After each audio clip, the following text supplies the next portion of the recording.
Hello friend. तो आज हम लोग linear equation in two variable जो कि मैथ का आपका चैप्टर 3 है उसका पार्ट 1 वीडियो करने वाला है। मतलब आज इसमें इंट्रोडक्शन होगा।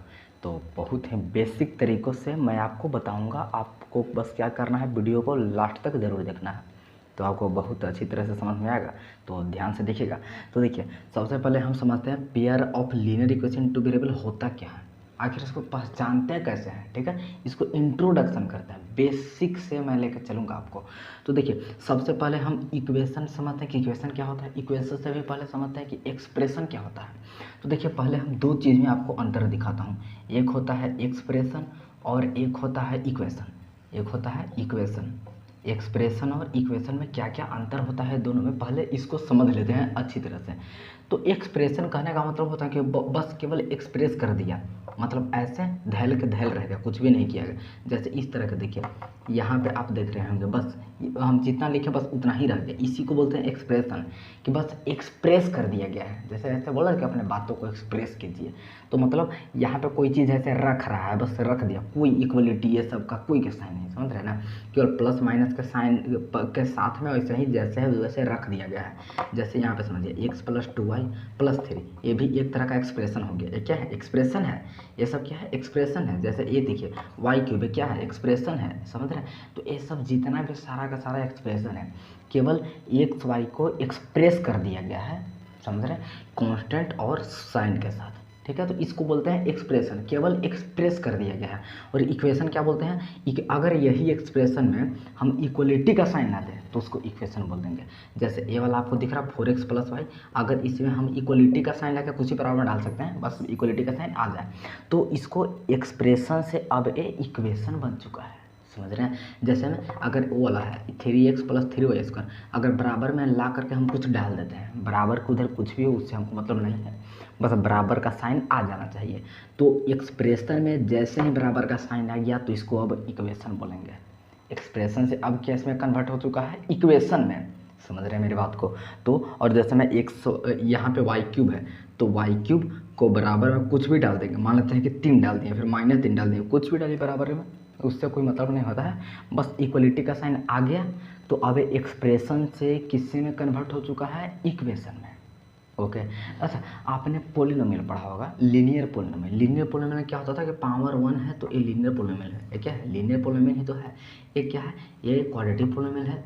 ये क्या है? ये क्यूबिक पोलिनोमियल है। ठीक है, अगर जैसे ही इक्वेशन बन गया तो लीनियर पोलिनोमियल से लीनियर इक्वेशन बन चुका है, क्वाड्रेटिक पोलिनोमियल से क्वाड्रेटिक इक्वेशन बन चुका है, क्यूबिक पोलिनोमियल से क्यूबिक इक्वेशन बन चुका है, समझ रहे हैं। तो पोलिनोमियल और इक्वेशन जस्ट समझें कि सेम ही है। जैसे आप लीनियर पोलिनोमियल में पढ़े थे, उसी तरह लीनियर इक्वेशन है। लीनियर पोलिनोमियल बस एक्सप्रेशन के तरह लिख दिया जाता है।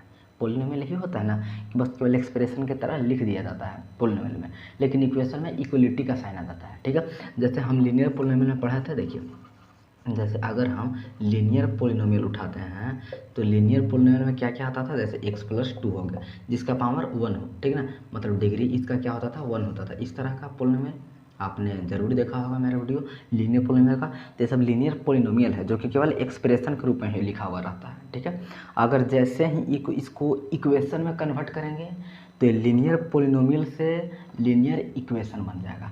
ठीक है, जैसे में अगर x + 2 है, इसको बराबर में कुछ ला देते हैं, 4x + 3 है, इसको बराबर के बाद कुछ कर देते हैं, कुछ भी बराबर में हो, केवल बराबर का साइन आ जाना चाहिए। 3x - 7 हो, बराबर 0 डाल देते हैं। ठीक है, तो इसमें सब में अब इक्वलिटी का साइन आ चुका है, तो अब लीनियर पोलिनोमियल से लीनियर इक्वेशन में कन्वर्ट हो चुका है।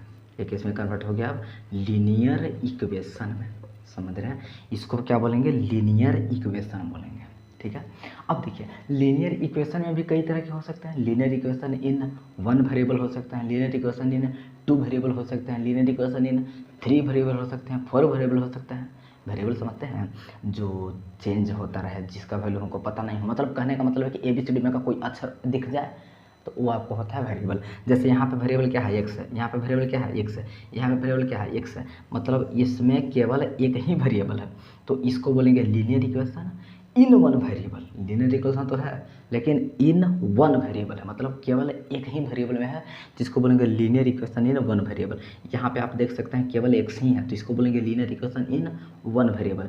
इसको भी बोलेंगे linear equation in one variable, क्योंकि एक ही वेरिएबल है तो वन ही वेरिएबल में होगा। टू वेरिएबल होगा तो इन टू वेरिएबल हो जाएगा। जैसे मैं आपको एक और एग्जांपल देता हूँ। जैसे मैं यहाँ पे है 3x + 2y + 4 = 0। देखिए पहले तो समझिए लीनियर है कि नहीं है, पावर तो 1 है तो लीनियर पॉलिनोमियल होना चाहिए, और इक्वेशन का इक्वलिटी का साइन आ गया तो लीनियर इक्वेशन बन चुका है।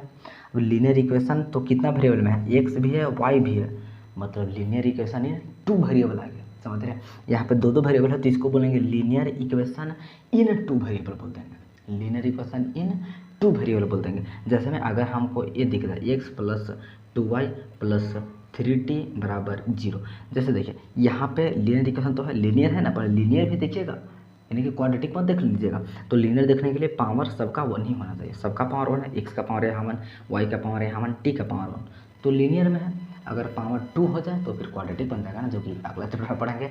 तो यहाँ पे अभी लीनियर के बारे में पढ़ने वाले हैं। तो सारा लीनियर है, लीनियर इक्वेशन है, लेकिन इन कितना वेरिएबल, x भी है, y भी है, t भी है, तीन वेरिएबल है, जिसको बोलेंगे लीनियर इक्वेशन इन 3 वेरिएबल, लीनियर इक्वेशन इन 3 वेरिएबल इसको बोलेंगे। ठीक है, आई होप आप कुछ तो समझ रहे होंगे। तो अब क्या हमको पढ़ना है, देखिए हमको इसमें पढ़ना है लीनियर इक्वेशन इन 2 वेरिएबल, मतलब कुछ इस तरह के हम इक्वेशन केवल पढ़ने वाले हैं, ना तो हम 1 वेरिएबल के बारे में बात करेंगे। ये आप पढ़ चुके हैं 7th 8th क्लास में पढ़ चुके हैं, ये वाला अभी आपको नहीं पढ़ना है। ठीक है, तो इसमें हम केवल किसके बात करेंगे, लीनियर इक्वेशन इन 2 वेरिएबल के बारे में। ठीक है, वो भी पेयर में रहेगा, किसमें रहेगा, पेयर में, क्योंकि आप सिंगल पेयर वाला आप केवल देख लिए होंगे 9th क्लास में। लीनियर इक्वेशन 2 वेरिएबल आप देखे ना 9th क्लास में, और इसमें पढ़ने वाले हैं pair of linear equation 2 variable. मतलब लीनियर इक्वेशन 2 वेरिएबल तो रहेगा लेकिन पेयर में रहेगा, इसका एक और जोड़ा रहेगा इस तरह से। देखिए जैसे में रहेगा इस तरह से 3x + 4y = 7, और एक रहेगा x - 2y = 3। तो देखिए दोनों के दोनों है लीनियर इक्वेशन इन 2 वेरिएबल, ये भी है लीनियर इक्वेशन इन 2 वेरिएबल, लेकिन दोनों साथ में आपको सॉल्व करना होगा, दोनों को साथ में हम पढ़ेंगे। ठीक है, तो इसको बोलते हैं pair of linear equation in 2 variable. Linear equation भी है, इन 2 वेरिएबल भी है, और पेयर में है, तो इसको क्या बोल देंगे, pair of linear equation in 2 variable. I hope आप कुछ तो समझ गए होंगे। तो चलिए इसको नोट कीजिए, उसके बाद मैं आगे लेकर चलता हूँ।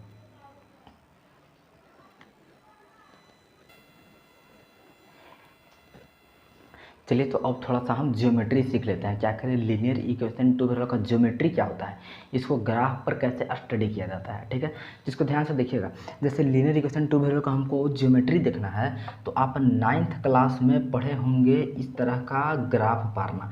x + 2y = 3 है। ठीक है, x + 2y = चलिए हाँ 3 ही ले लेते हैं। ठीक है, तो आपको क्या करना होता है कि इसको ग्राफ पारना होता है। तो ग्राफ पारेंगे तो आप सब जानते होंगे, बिल्कुल जानते होंगे, आप 9th क्लास से पढ़ते आ रहे हैं तो नहीं कहे जानते होंगे कि जो लीनियर इक्वेशन जो होता ना है, ये एक रिप्रेजेंट करता है स्ट्रेट लाइन। जब इसको आप ग्राफ पारेंगे तो ग्राफ पर ये स्ट्रेट लाइन बनता है, मतलब this line represents a straight line on the graph. समझ रहे हैं, तो एक लाइन एक स्ट्रेट लाइन शो करता है, रिप्रेजेंट करता है। तो हमको तो पेयर में लीनियर इक्वेशन पढ़ना है, मतलब 2 का पेयर होगा, तो अर्थात दो स्ट्रेट लाइन शो करेंगे। समझ रहे हैं ना। जैसे देखिए अगर इसको हम ग्राफ पर पारना चाहते हैं तो आप ग्राफ पर तो इसको पारे होंगे ना कभी, जिसको अगर ग्राफ पे इसको शो करके देखेंगे तो एक स्ट्रेट लाइन आता है। मैं आपको दिखा दूं करके, तो देखिए मैं जल्दी आपको थोड़ा सा इसको करके दिखा दूं। सबसे पहले थोड़ा सा इसको सोल्यूशन निकालते हैं। तो क्या किया जाता है, 2y को पहले उधर भेजते हैं, 3 - 2y हो जाएगा।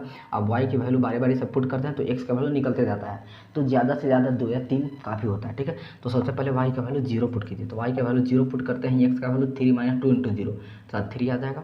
y का वैल्यू 1 पुट करते हैं, x का वैल्यू कितना आता है 3 - 2 × 1, तो 2 × 1 तो 2 ही हो जाएगा, और 3 में से 2 घटेगा तो 1 आ जाएगा। बस 2 ही से काम चल जाएगा।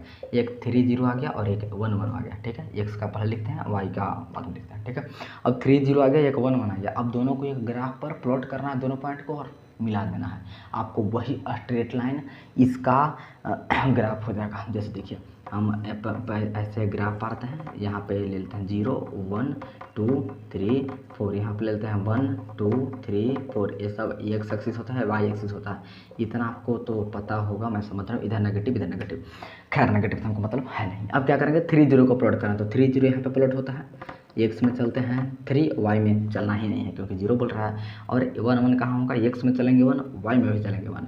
तो एक्स में चलिए 1 यहाँ तक आ गए, फिर वाई में भी चलना है बनाया था तो यहाँ आ जाएंगे तो 1 1। अब ये दोनों जो पॉइंट आपको दिख रहा है ये दोनों को मिला दीजिए, यही आपका ग्राफ है x + 2y = 3।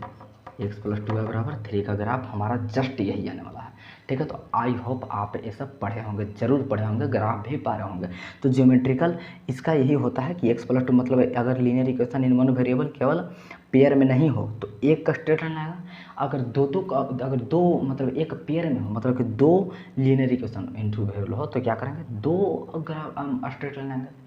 ज्योमेट्री पर 2 स्ट्रेट लाइन आएंगे ना, तो दोनों स्ट्रेट लाइन को क्या क्या कंडीशन हो सकता है कि अगर दोनों को एक ही साथ पारते हैं एक ही ग्राफ पर, तो या तो दोनों लाइन कट कर जाएगा, या तो दोनों लाइन पैरेलल हो जाएगा, या तो दोनों लाइन कोइंसाइड कर जाएंगे। समझ रहे हैं ना। तो हमारा 3 कंडीशन हो सकता है जिसको बारे में हम आगे पढ़ने वाले हैं। तो अभी थोड़ा सा समझ लेते हैं। जैसे मैं यहाँ पे एक ही लाइन था तो एक ही स्ट्रेट लाइन शो हुआ ग्राफ पर, लेकिन हमको तो पढ़ना है पेयर में, तो पेयर में पढ़ना है तो हमको हमेशा इस तरह का देखने को मिलेगा। जैसे कि देखिए कोई भी 2 लाइन हम ले लेते हैं, a1x + a2y + c1 = 0, इस तरह से ले लीजिए। एक लीजिए a2x प्लस यहाँ पे ले लीजिए, यहाँ पे 1, हाँ अभी b2y + c2 = 0, a1 b1 c1 a2 b2 c2 ये सब क्या है, कांस्टेंट टर्म है। ठीक है, ये सब वेरिएबल नहीं है, वेरिएबल केवल x और y है। ठीक है, ये सब कोई नंबर होगा, ऐसे ही हम जनरल में लिए हैं। ठीक है, तो यहाँ पे देखिए अब यहाँ क्या करते हैं कि इसको ये 2 लाइन आपको दिख रहा है, ये भी दिख रहा है, ये भी दिख रहा है। अगर दोनों को एक ग्राफ पर पारते हैं तो अगर एक को पारते हैं तो एक स्ट्रेट लाइन आया, अगर ये दोनों को पारते हैं तो 2 स्ट्रेट लाइन आएंगे, और एक ही ग्राफ पर पारेंगे तो दोनों के दोनों स्ट्रेट लाइन के 3 कंडीशन हो सकते हैं। क्या क्या, सबसे पहला कंडीशन हो सकता है कि या तो दोनों इंटरसेक्टिंग लाइन होगा, मतलब या तो दोनों एक ही पॉइंट पर कहीं ना कहीं कट कर देगा, या तो हो सकता है कि कट ही नहीं करेगा कहीं पे तो उसको बोलते हैं पैरेलल, या तो हो सकता है कि एक के पर चढ़ के पार हो जाएगा। जैसे हम इसको इधर पारे इसको भी पारे तो यही लाइन पर आ गया, जस्ट चढ़ गया, तो इसको बोलेंगे कोइंसाइड। ठीक है, आई होप आप ये सब जानते होंगे। तो इंटरसेक्टिंग कहने का मतलब है कि कहीं ना कहीं जाकर के ऐसे एक पॉइंट पर इंटरसेक्ट कर जाएगा। पैरेलल कहने का मतलब कहीं पे इंटरसेक्ट ही नहीं करेगा, दोनों के दोनों अपना मोड में चलेंगे। और कोइंसाइड कहने का मतलब है कि एक ही पर चढ़ के पार होगा, जिसको बोलते हैं कोइंसाइड लाइन। तो ये सब ज्योमेट्री होता है, इसके बारे में हम आगे भी चर्चा करने वाले हैं, नेक्स्ट लेक्चर में करते जाएंगे। ठीक है, तो आप ज़रूर बने रहिएगा। तो चलिए ये इसको नोट कीजिए, उसके बाद आगे चलते हैं।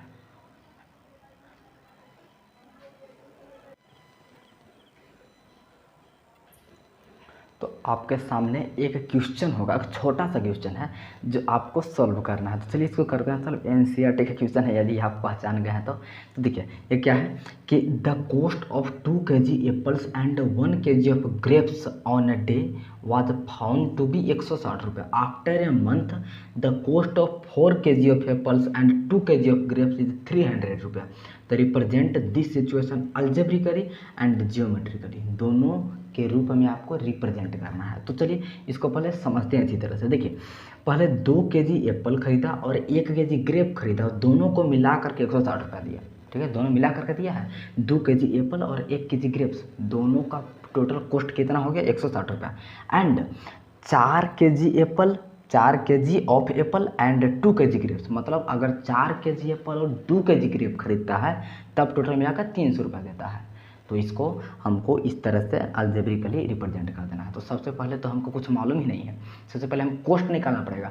तो सबसे पहले निकालते हैं 1 kg एप्पल का कॉस्ट x रुपया मान लेते हैं, और 1 kg ग्रेप्स का कॉस्ट y रुपया मान लेते हैं, क्योंकि 2 वेरिएबल तो लाना है ना, तो इस एक को x और एक को y तो आपको लेना ही पड़ेगा। तो सबसे पहले ऐसा लिखते हैं, यहाँ लिखे कि let the cost of 1 kg of apple, the cost of 1 kg of apple be x रुपया। 1 kg एप्पल का कॉस्ट हम x रुपया ले रहे हैं और 1 kg ग्रेप्स का कॉस्ट y रुपया ले लेंगे। तो यहाँ पे लिखिए कि and the cost of 1 kg of grapes, 1 kg of grapes be कितना, y रुपया। ठीक है, इस तरह से हम पहले लेट कर लिए कि 1 केजी एप्पल का कॉस्ट कितना है, 100 रुपया है, और 1 केजी ग्रेप्स का कॉस्ट कितना है, y रुपया है, इतना हम मान लिए। ठीक है, अब चलिए अकॉर्डिंग टू क्वेश्चन इसमें कुछ इक्वेशन बनाएंगे। तो अब लिखे यहाँ पे अकॉर्डिंग टू क्वेश्चन। सबसे फर्स्ट कंडीशन पढ़ते हैं। इसमें क्या बोल रहा था कि 2 केजी एप्पल खरीदता है और 1 केजी ग्रेप्स खरीदता है। कितना केजी एप्पल खरीदा है, 2 केजी। ग्रेप कितना केजी खरीदा है, 1 केजी, और टोटल मिला के 160 रुपये देना पड़ा है। यानी कि अब हम अपने हिसाब से चलते हैं।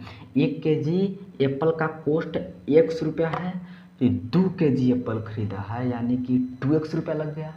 एप्पल में 2x रुपया चला गया ना, तो एप्पल में लग गया हमारा 2x रुपया, क्योंकि 1 केजी एप्पल का दाम 100 रुपया था।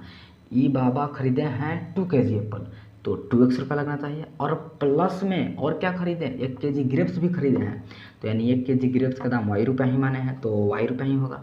और दोनों को मिला करके इनको 160 रुपया लग गया। समझ रहे हैं मेरी बात को। 1 केजी एप्पल का दाम 100 रुपया था, तो 2 केजी एप्पल का दाम 2x रुपया हो गया, और 1 केजी ग्रेप्स का दाम y रुपया हो गया, और 2x और y दोनों को रुपया को मिला दिए, तो टोटल जाके 160 रुपया पे करना पड़ा। ठीक है, चलिए दूसरा कंडीशन उसी तरह लिखते हैं।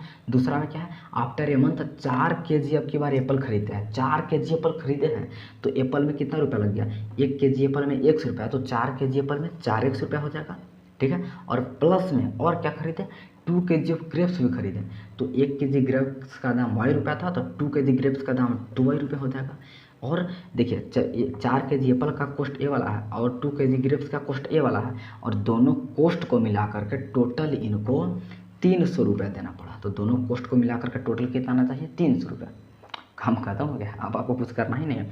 इसको फर्स्ट इक्वेशन बोलेंगे, इसको सेकंड बोलेंगे, लेकिन इसको सेकंड बोलने से पहले आप अगर इसको सिंप्लीफाई कर सकते हैं तो कर लीजिए।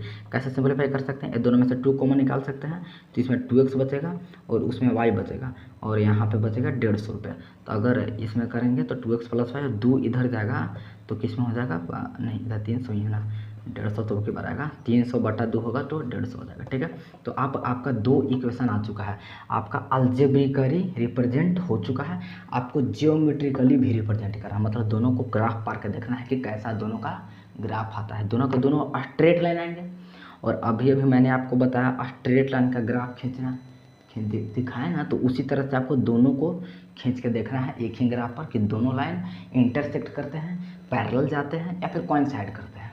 यही आपको चेक कर लेना। तो आई होप आपको ये लेक्चर थोड़ा तो अच्छा लगा होगा। तो चलिए अगला वीडियो में जरूर रहिएगा, उसमें हम क्या सीखने वाले हैं, इसका सोल्यूशन सीखने वाले हैं कि जो लीनियर इक्वेशन 2 वेरिएबल होता है इसका सोल्यूशन कैसे फाइंड किया जाता है। चलिए, थैंक यू सो मच।